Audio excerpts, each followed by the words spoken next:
Knee jerk reflex. The purpose of this activity is to observe the jerk in the knee. Cross the legs in a seated position in such a way that the lower half of the uppermost legs hang freely. Hit the area below the kneecap and strongly hold the front part of the thigh with the other hand. The leg jerks or kicks outwards. This reaction is called as knee jerk reflex. The gentle tap provides the stimulus.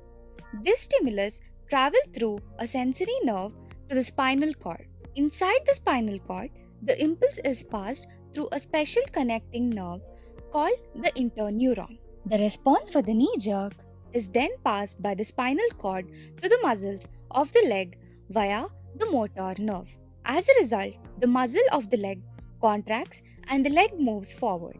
Even though the person is fully conscious, the muscle contracts involuntarily. While playing football, whenever the ball is kicked, the same thigh muscle acts voluntarily.